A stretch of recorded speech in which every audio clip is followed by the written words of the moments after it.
Dans cette vidéo, nous allons faire un exemple encore plus simple. Donc on va raisonner de R2 dans R2 et on va donc définir un endomorphisme donc qui au vecteur de coordonnées x, y va faire correspondre un vecteur donc de x moins 3 quarts de y pour l'abscisse et 4x moins y pour l'ordonnée.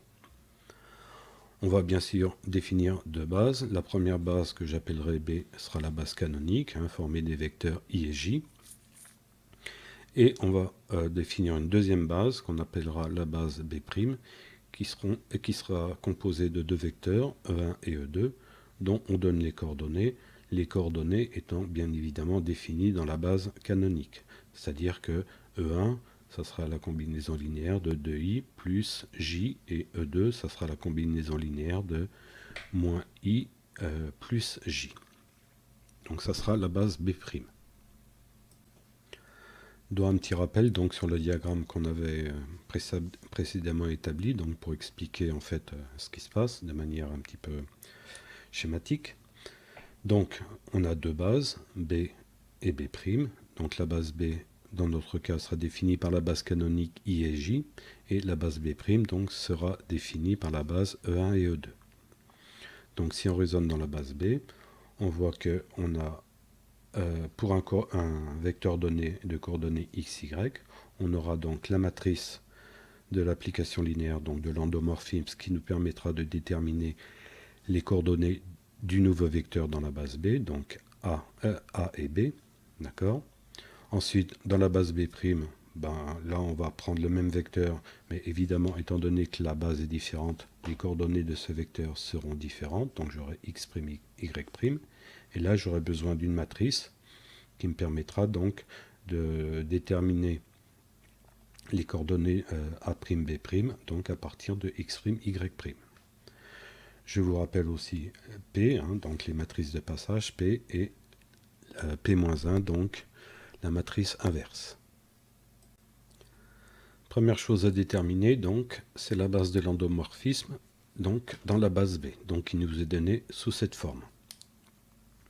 Alors si on regarde le schéma, donc on voit que pour obtenir AB, on va multiplier x, y par m. Donc voilà ce que ça donne sous forme matricielle.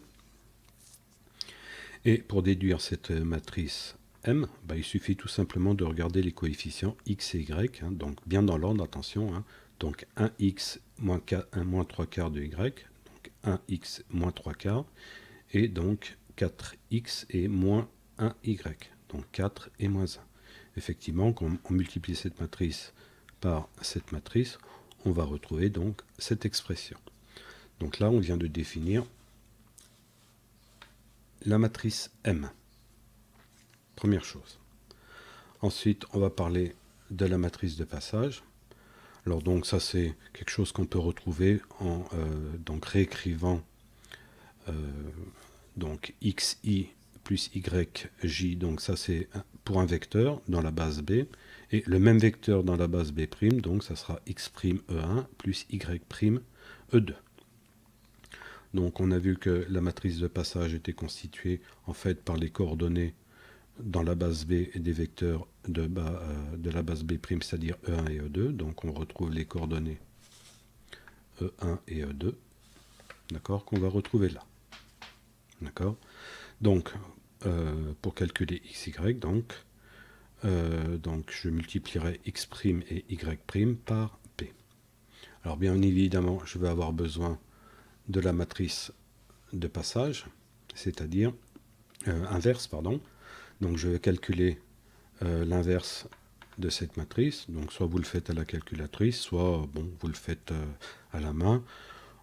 Pour les matrices de 2, moi j'aime bien partir de la définition de la matrice inverse, c'est-à-dire qu'une matrice multipliée par son inverse va donner donc la matrice unité, donc c'est-à-dire la matrice dont la diagonale principale est 1, les autres étant égales à 0.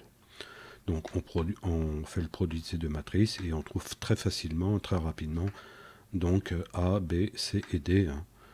Soit on peut le faire de cette méthode, soit on peut utiliser donc la méthode qui est développée dans le cours.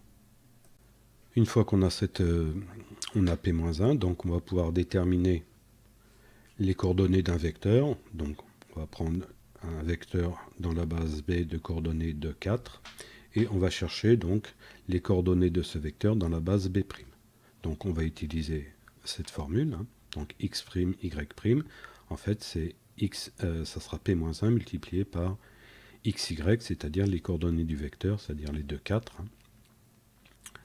Et donc là, j'ai la matrice inverse que je viens de déterminer.